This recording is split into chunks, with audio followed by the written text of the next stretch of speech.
ओम नमः शिवाय। मैं हूं एस्ट्रोलॉजर के सिन्हा और मैं अपने यूट्यूब चैनल पर आप सभी का हार्दिक स्वागत करता हूं। कल की उत्तर प्रदेश की राजनीति में जो घटनाक्रम चल रहा है, जिस तरीके से स्वामी प्रसाद मौर्य ने इस्तीफा दिया और उनके साथ 3 बीजेपी के और लोग अटकलें ये लगाई जा रही हैं कि समाजवादी पार्टी में जाएंगी, तो क्या इससे भारतीय जनता पार्टी को कुछ परेशानी होगी? देखिए, पहले भी मैं बता दूं कि स्वामी प्रसाद मौर्य जी एक ऐसे व्यक्तित्व वाले नेता हैं जो पहले बीएसपी में थे, वहाँ से उन्होंने अपना पल्ला झाड़ा, फिर उन्होंने अपने उन्हीं 3 साथियों के साथ जिन्होंने कल त्यागपत्र दिया, उन्हीं के साथ ये बीजेपी आकर ज्वाइन किए थे और इनको अच्छे पोस्ट भी मिले थे। श्रम विभाग मिला इनको और काफ़ी अच्छे पोस्ट मिलने के बाद के मतलब राज्य मंत्री होने के बाद भी इन्हें सेटिस्फेक्शन नहीं मिला और जब चुनाव जैसे आए वैसे नेताओं लोगों का जो है एक पार्टी से दूसरी पार्टी बदलने की आदत जो है वो लगा रहेगा। ये राहु का नेचर होता है और ये रंग बदलता रहता है, तो ये चीज़ें जो होंगी वो चलेंगी।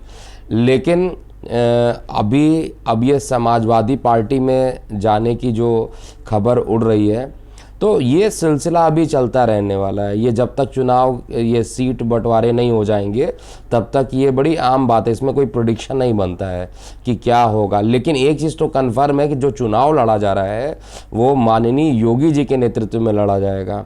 इसमें केशव प्रसाद मौर्य हो या कोई भी हो, उनके जाने या रहने से किसी प्रकार का बहुत ज़्यादा नुकसान भारतीय जनता पार्टी को नहीं होने वाला है। अगर भारतीय जनता पार्टी के कुछ विधायक उधर जा रहे हैं तो उनके भी कुछ विधायक इधर आ जाएंगे, ऐसा ट्रेंड चलता रहेगा। लेकिन कल लोगों ने जो व्हाट्सएप पे मैसेज भेजे हैं उसके हिसाब से मैं आपको बता दूं कि इस तरीके की कोई गतिविधि जो रहेगी, प्रेडिक्शन में किसी प्रकार का कोई चेंजिंग नहीं हो रहा है। किसी के रहने ना रहने से चुनाव नहीं रुकता है, किसी के रहने ना रहने से जीत अंतर जो रहेगा वो बहुत ज़्यादा चेंज नहीं होगा। तो यहाँ पर अगर ऐसे लोग जो पहले बीएसपी के बहुत ज़्यादा करीबी थे, फिर बीजेपी के करीबी आए और फिर ये सपा के पास जा रहे हैं, तो क्या भरोसा है कल ये सपा में टिक पाएंगे? इस पर आप लोगों को प्रतिक्रियाएं ज़रूर कमेंट बॉक्स में देना चाहिए। लेकिन यहाँ पर जो राजनीतिक घटनाक्रम चल रही है ये केवल सीटों के बंटवारे पर रूठना मनाना, इस तरीके की चीज़ें जो है लगातार चलेगी। कुछ झटके अगर भारतीय जनता पार्टी को लग रही हैं तो कुछ झटके समाजवादी पार्टी को भी लगेगी और ये बड़ी जल्दी होने वाला है, क्योंकि अब टाइम नहीं बचा है कि चुनाव के लिस्ट जो होंगे वो फाइनल हो जाएंगे और जो उम्मीदवार हैं उनके लिस्ट फाइनल हो जाएंगे, तो किसको कहाँ से सीट मिला जाए ये एक बड़ी सोचने वाली बात है। हम लोगों को, हम सामान्य जनता के लिए बहुत सोचने वाली बात है कि ये मंत्री लोग हम लोगों को वोट के लिए उकसाते हैं। वोट देने के बाद ये केवल अपने मतलब के लिए ही ये राजनीति करते हैं। ये बहुत बड़े दुर्भाग्य की बात है कि केवल अपनी राजनीति के लिए, जिस तरीके से कल बयान आया है, और मैं यहाँ पर क्योंकि इस बयान के बाद पॉलिटिकल प्रेडिक्शन जो मैं देता हूँ उस पर सीधा इफेक्ट लोगों का पूछना था कमेंट सेक्शन में कि पढ़ रहा है या नहीं पढ़ रहा है, तो इसलिए मैं वीडियो यहाँ पर बना रहा हूँ। नहीं तो मुझे इस वीडियो को बनाकर झूठ में टाइम वेस्ट करने का कोई मतलब नहीं था। लेकिन फिर भी मैं आप लोगों को यहाँ पर अपडेट ज़रूर यहाँ पर ये कर देता हूँ कि इनके रहने ना रहने से किसी प्रकार का कोई चेंजिंग नहीं आने वाला है प्रेडिक्शन में। भारतीय जनता पार्टी किसी भी कंडीशन में चुनाव जीतने जा रही है और जीत कर रहेगी। अगर ये सोचते हैं कि कोई कुछ 3, 4 या 10 लोग निकल के दूसरे पार्टी में चले जाएं, तो इस तरीके के अभी गोचर में बन चुके हैं। हो सकता है कई राज्यों में और भी आपको इस तरीके का देखने को मिले जहां पर चुनाव नहीं हो रहे हैं। ये घटनाक्रम है, ये चलता रहेगा। और राहु राशि परिवर्तन करने से पूर्व ऐसी घटनाएं करता है और राशि परिवर्तन करने के बाद भी इसका 1 आध महीने तक प्रभाव रहता है।